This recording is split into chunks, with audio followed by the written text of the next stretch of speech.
हर दिल में एक दर्द छुपा होता है, बस बयां करने का अंदाज जुदा होता है। कोई अश्कों से बहा देता है और किसी की हंसी में भी दर्द छुपा होता है।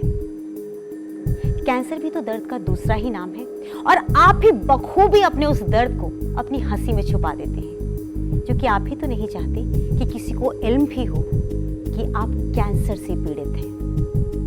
कैंसर से पीड़ित होना कोई शर्म की बात नहीं है। बात शर्म की तब हो जाती है जब उस बात को आप आगे नहीं बताते और उसका सही ट्रीटमेंट नहीं ले पाते, क्योंकि वो दर्द नासूर बन करके आपकी जिंदगी को खत्म कर सकता है। हम इस सोच को समझ सकते हैं, तभी हम लेकर आए हैं अपना ये खास कार्यक्रम, कैंसर हीलर, आशा की एक किरण। कैंसर हीलर के जरिए हम चाहते हैं कि आप अपने अंदर एक तब्दीली लाएं, कैंसर को समझें और ये समझें कि ये बीमारी अगर आपके पास रहेगी तो आप टूट जाएंगे, आपके अपने भी आपसे दूर हो जाएंगे, क्योंकि आपका साथ तो उन्हें मिलेगा ही नहीं ना। मसीहा हमारे पास हैं जो आपको कैंसर के बारे में अवेयरनेस देते हैं, जो जानते हैं कि किस तरह से आपको इस बीमारी के बाहर लाना है। डॉक्टर तरंग कृष्णा, आइए मिलते हैं इस शख्सियत से।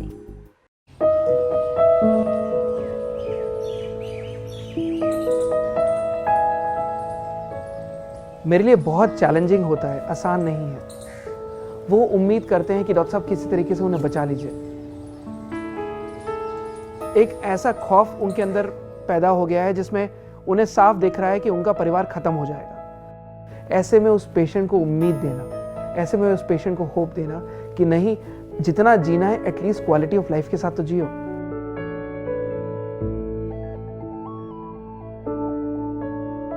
कैंसर की एक अजीब ही टेंडेंसी है, एक मरीज को वो नहीं मारता, उसके साथ साथ उसके पूरे परिवार को मार देता है। जो मेरी दवाइयां हैं, जो हमारा ट्रीटमेंट है, वो मुझे पॉजिटिविटी देता है। जब मैं सुबह सुबह वॉक करता हूं तो जब आप चिड़ियों की चहचहाहट सुनते हो तो एक अलग ही एनर्जी आपके अंदर इन्फ्यूज होती है।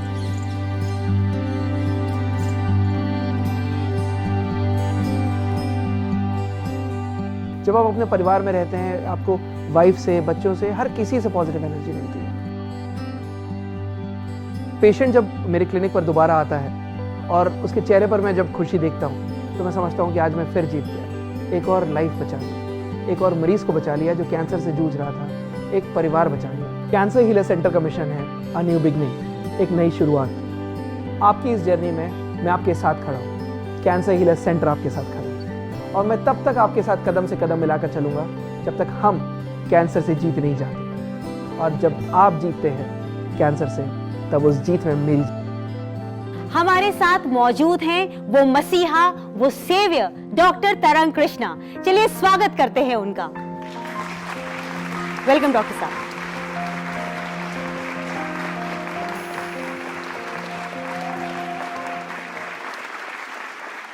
हमारी दुनिया हमारे बच्चों में सिमटी होती है, उनकी खुशियों से ही हम खुश हो जाते हैं। अगर उन्हें ज़रा भी ठेस लगे तो हम परेशान हो उठते हैं।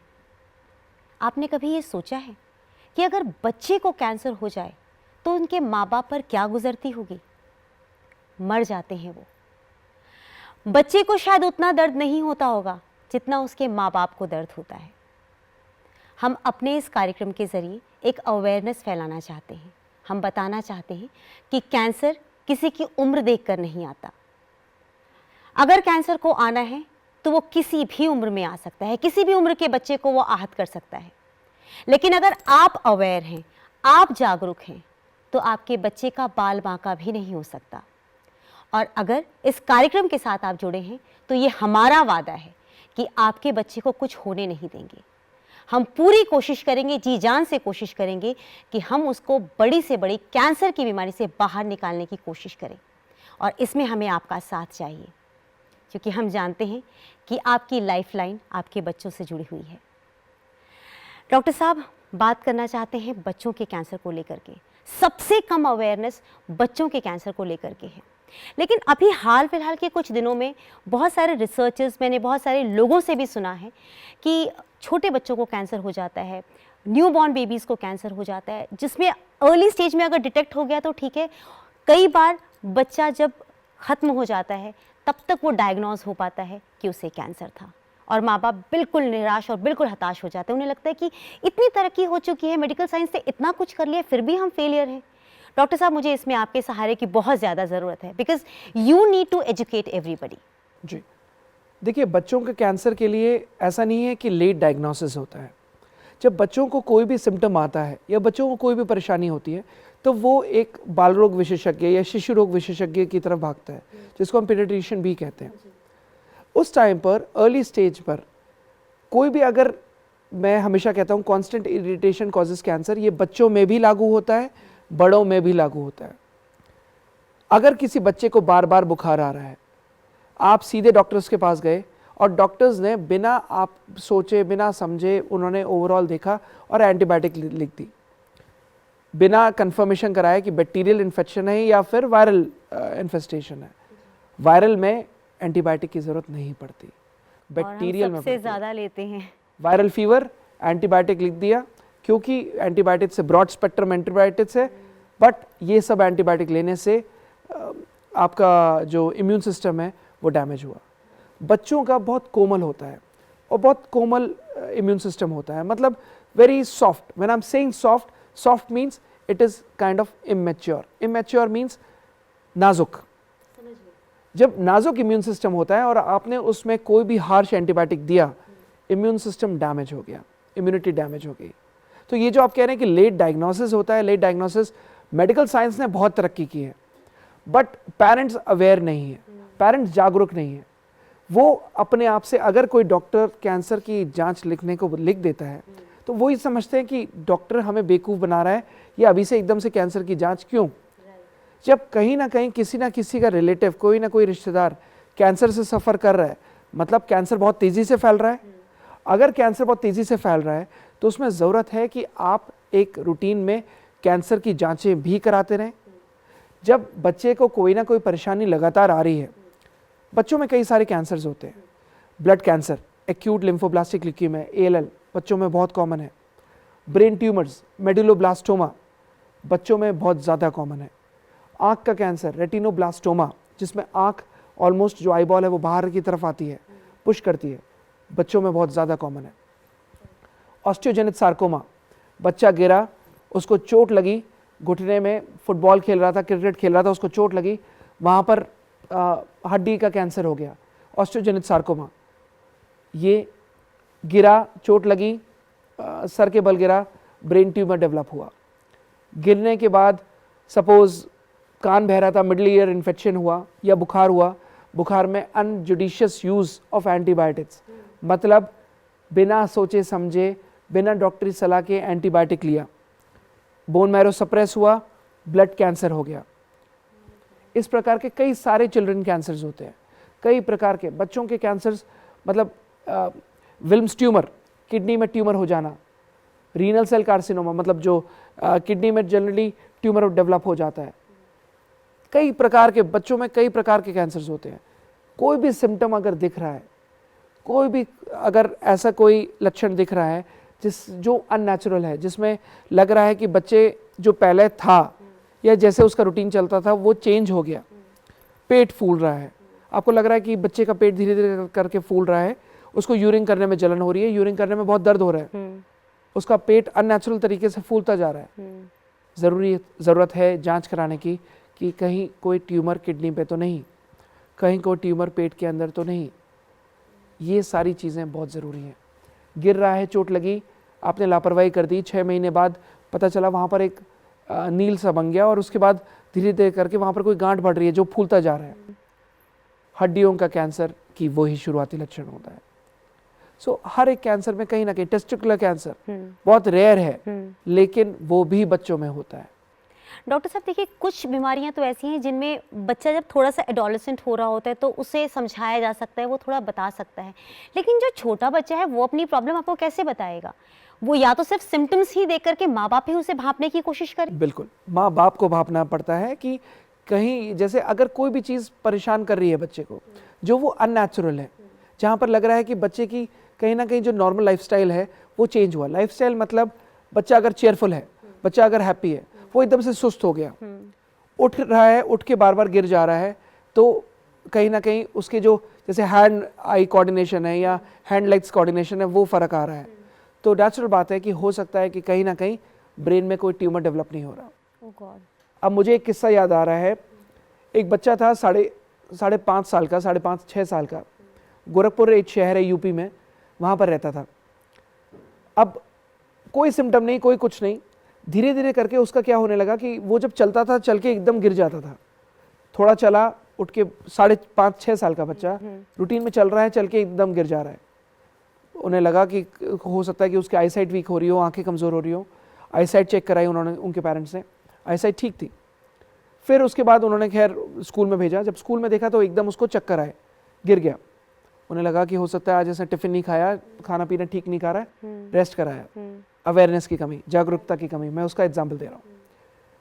अब एकदम से उस बच्चे को क्या सिम्टम आया कि वो बच्चा अपना स्टूल्स कर रहा था, मतलब लेटरिंग कर रहा था, और फिर उसके बाद वो लेटरिंग करने के बाद वो लेटरिंग खाने लगा खुद, which was actually a fact. कोई परेशानी नहीं, कोई कुछ नहीं, बातचीत उसने बंद कर दी, इररेलेवेंट बात करने लगा और लेटरिंग खाने लगा, स्टूल्स खाने लगा। So that was a symptom. जब उसने नोटिस किया, जब वो फौरन जब वहाँ पर डॉक्टर्स के पास भागे, डॉक्टर्स के पास गए जांच कराने, तब बाद में पता चला there was a tumour there in his brain. उस बच्चे को पता नहीं चल रहा था, ही वॉज इनकोऑर्डिनेटेड, इनकोहेरेंट था, कोऑर्डिनेशन नहीं था। उस बेचारे बच्चे को डॉक्टर्स ने फिर जब देखा, जब जांच कराई, 4.5 सेंटीमीटर की गांठ थी, 4.5 सेंटीमीटर का ब्रेन में ट्यूमर डेवलप हो चुका था। मेडिकल कॉलेज में कराया, ट्रीटमेंट नहीं हुआ। डॉक्टर्स ने बोला कि उसको ऑपरेशन कराना पड़ेगा। उन्होंने ऑपरेशन किया। ऑपरेशन करने के बाद हालांकि उस समय के लिए कुछ टाइम के लिए इम्प्रूव हुआ, रेडिएशन हुआ उसके बाद, क्योंकि ऑपरेशन से जड़ें नहीं खत्म होती, तो वो उस पार्ट को जलाते हैं। उन्होंने रेडिएशन भी किया, लो ग्रेड। 6 महीने बाद जब वो हमारे पास जब आए थे, रिकरेंस होकर आए थे, वो ट्यूमर दोबारा से 3.5 सेंटीमीटर का ग्रो कर चुका था 6 महीने के बाद। और जब वो मेरे पास आए तो बच्चा फिर वही सिम्टम्स आ रहे थे, आईज साइट डिफर हो चुकी थी, आईज वीक हो चुकी थी, फिर चलता था, गिर जाता था, दौरे पड़ने शुरू हो गए थे, फिट्स पड़ने शुरू हो गए थे, क्योंकि जो ट्यूमर था वो ट्यूमर के चारों तरफ स्वेलिंग आ गई थी। हमारे यहाँ 8.5-9 महीने ट्रीटमेंट चला, उस बच्चे की रिपोर्ट्स नॉर्मल आ गई। ओह वाह। डॉक्टर्स हैरान थे कि जो रिकरेंट मेडुलोब्लास्टोमा, जहाँ पर डॉक्टर्स कहते थे कि कुछ नहीं हो सकता, अब दोबारा से ही ऑपरेशन होगा, उस पेरेंट्स की आप सिचुएशन देखें कि जब वो मेरे पास आए, वो बेटे को जब आए थे मेरे पास तो गोदी में लेकर आए थे, गोदी में लेकर आए थे और बोला था कि डॉक्टर साहब किसी तरह से बचा लीजिए। मैंने यही कहा था, बचाने वाला ऊपर वाला है, मैं उसमें कुछ नहीं कर सकता, दवाई शुरू करो। और जैसे कहते हैं आई ट्रीट ही क्योर्स। 8 महीने बाद जब वो लेकर आए, बच्चा खुद चलकर आया था क्लिनिक पर। उसके सर पे हाथ रखा बच्चे के, उसके फादर ने कहा कि बेटा मैं तो तुम्हारा पिता हूँ, ये तुम्हारे एक्चुअली में गॉड फादर हैं, बचाने वाले ये हैं। मेरी आंखें नम हो गई। मैंने कहा ऐसा नहीं है, बचाने वाला ऊपर वाला है, बचाने वाला वो था, मैंने तो केवल अपनी तरफ से ट्रीटमेंट दिया था। शायद ऊपर वाले ने उसकी उम्र रखी हुई थी कि उसको बचना था, श्रेय हमें मिलना था। उसकी रिपोर्ट्स नॉर्मल आ गई। आज उसकी रिपोर्ट्स ऑलरेडी हमारी वेबसाइट www.cancerhealercenter.com में रखी हुई है, आप उसमें देखें, उस फादर का लेटर देखें। एंड जिस हॉस्पिटल में उसकी कैंसर, जहाँ उसका ट्यूमर डायग्नोज हुआ था, हमने ट्रीटमेंट के बाद वापस उसे उसी अस्पताल में भेजा जांच कराने के लिए, और वहीं पर ही उसकी रिपोर्ट्स नॉर्मल आ गई। लेकिन डॉक्टर साहब, हम अपनी तरफ से एक अवेयरनेस कैंपेन जो फैला रहे हैं, मैं चाहती हूँ कि पेरेंट्स के साथ साथ स्कूल को भी थोड़ा सा हमें टारगेट करना चाहिए, उन्हें भी पता होना चाहिए, ताकि वो भी बच्चे के अंदर कैसे कोई सिम्टम्स देखते हैं तो वो पेरेंट्स को कम से कम बताएं कि आपका बच्चा स्कूल में इस तरह से बिहेव नहीं कर रहा, या शायद ऐसी कुछ चीज़ हो सकती है। हमें ना लगता है कि चाइल्ड एजुकेशन फॉर कैंसर बहुत इंपॉर्टेंट रहता है, वेरी इंपॉर्टेंट। अगर हो सके, जैसा हम यहाँ पर दिल्ली में स्कूल्स में करते हैं, मुंबई में स्कूल्स में करते हैं, चाइल्ड अवेयरनेस या चिल्ड्रन अवेयरनेस प्रोग्राम्स जो हमारे रहते हैं, उसमें हम जगह जगह कैंप्स भी लगाते हैं, सेमिनार्स भी देते हैं। उन कैंप्स में यही एजुकेशन दी जाती है कि बच्चों को अगर किसी भी प्रकार का कोई सिम्टम दिख रहा है, उस पर लापरवाही ना बरतें। बच्चा आधे से ज़्यादा समय स्कूल में रहता है, टीचर्स को बहुत ज़रूरी है, प्रिंसिपल को बहुत ज़रूरी है, वहाँ पर जितने अध्यापक हैं उनको ज़्यादा ज़रूरी है कि कोई भी अगर ऐसा बच्चा, बिकॉज एक पेरेंट्स हैं, जो माता पिता हैं, वो अपने बच्चों को अच्छे स्कूल में भेज रहे हैं, वो उनके पूरे केयर टेकर, जो उनका पूरा जो जब उनकी एजुकेशन, जो उनके मैनर्स, जो उनके एटिकेट्स, वो सब कुछ अध्यापक, जो स्कूल है, जो शिक्षा है, जो टीचर्स हैं, वो दे रहे हैं। उसके साथ साथ उनकी लाइफ में अगर कोई भी किसी तरीके से कोई परेशानी आ रही है, उसके भी केयर टेकर टीचर्स भी हैं, अध्यापक अध्यापिका भी हैं। अगर कोई बच्चा आ रहा है, अगर कोई बच्चा ऐसा कोई सिम्टम फेस कर रहा है, उनके पेरेंट्स को ज़रूर बताएं, लापरवाही ना बरतें। इस तरीके अगर कोई बच्चा पढ़ाई में वीक पढ़ रहा है, बार बार भूल जा रहा है, उसको ज़रूर फ़र्ज़ बनता है उनके टीचर्स का कि वो उन पेरेंट्स को ज़रूर इन्फॉर्म करें। चक्कर आ रहे हैं, गिर जा रहा है, भूख नहीं लग रही, लग रहा है कि वीक पड़ता जा रहा है बच्चा, ज़रूर बताएं। लग रहा है कि आपको पेल हो रहा है, पीला पड़ रहा है, पेरेंट्स को ज़रूर इन्फॉर्मेशन दें। अगर हर कोई ओवरऑल, बच्चे एसेट हैं दुनिया के, बिल्कुल सही। सारा हमारा फ्यूचर, सारा हमारा भविष्य बच्चों को ही संभालना है। सब कुछ आगे, आपका जो भी वंश आगे चलना है, बच्चों से चलना है। आपका जो भी देश आगे चलना है, बच्चों से चलना है।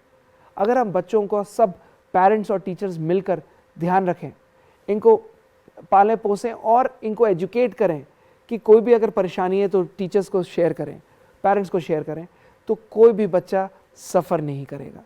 डॉक्टर साहब, और इसके साथ साथ हमें अवेयरनेस जो है लड़कियों और लड़कियों में बराबर करना पड़ेगा, क्योंकि हम यूजुअली क्या करते हैं कि एक हम लोगों ने एक लाइन खींच रखा है कि लड़कों को तो चलिए सब कुछ पता चल जाता है, लड़कियों को बताने में हिचक हमें होती है, लड़कियां भी हमसे शेयर करने में बहुत हिचकिचाती हैं। तो हम चाहते हैं कि ये हिच दोनों तरफ से ख़त्म हो, बच्चों को एक प्रॉपर तरीके से हम अवेयरनेस फैलाएं ताकि कैंसर के हर रूप को वो समझ सकें। They should be aware of everything. तो चलिए डॉक्टर साहब, आपने बहुत ही सारी अच्छी अच्छी बातें मुझे बताई, और आप लोगों से भी मैं यही कहना चाहूँगी कि कैंसर से बचाव हो सकता है। और आज हमने नन्हे फूलों की बात की है जो हर घर आंगन में हम चाहते हैं कि खिला रहे, उसका ख्याल आप ही रखेंगे। आप तभी एक सक्षम माली कहलाएंगे जब आप वाकई अपने उस फूल को एक सही एनवायरनमेंट देते हैं, सही तरीके से खिलने का मौका देते हैं। अगर आप उसका ध्यान नहीं रखेंगे तो जिस प्रकार से कीड़े लग जाते हैं पौधों में, फूल खत्म हो जाता है, मुरझा जाता है, वैसे ही वो नन्हे फूल जो आपके घर में खिले हुए हैं वो भी मुरझा जाएंगे अगर आप सही तरीके से उनका ख्याल नहीं रखते हैं। तो हमारा एक कार्यक्रम आप ही के बच्चों के लिए है ताकि आप खुश रहें, आपका परिवार खुश रहे, आपके बच्चे जो कि यंग इंडिया, आजकल की इंडिया को हम यंग इंडिया कहते हैं, यंग इंडिया आगे बढ़े, स्ट्रांग रहे, स्ट्रेंथ रहे, कैंसर फ्री रहे। डॉक्टर साहब, आज आपने बच्चों के लिए कैंसर अवेयरनेस के लिए जो जानकारियां दी हैं, बहुत बहुत धन्यवाद आपका। Thank you so much. Cancer healer centre, central clinic, D842, new friends colony, behind Surya hotel, new Delhi 110025। Phone numbers 0114163 4550, 0112693 2782। Pitampura clinic, unit number 808, pearl best heights second, Netaji Subhash place, Pitampura, new Delhi 110034। Phone number 0114745 4454। Mumbai clinic, A7 Asha colony, opposite hotel sea princess, Juhu Tara road, Juhu Mumbai, 400049। Phone number 09892381000। Chandigarh clinic, SCO 89, sector 38C, Chandigarh. Phone number 084275536। Ahmedabad clinic, B705, solitaire corporate, SG highway, next to Divya Bhaskar office, Ahmedabad 380051। Phone number 09925597284। Indore clinic, FF5, scheme number 54, Vijaynagar, opposite Apollo Rajshree hospital, Indore. Phone number 07314293343। आप हमसे संपर्क कर सकते हैं सोमवार से शनिवार सुबह 9 बजे से सायंकाल 7 बजे तक। हमारा ईमेल एड्रेस है info@cancerhealer.in। हमारी वेबसाइट है www.cancerhealercenter.com।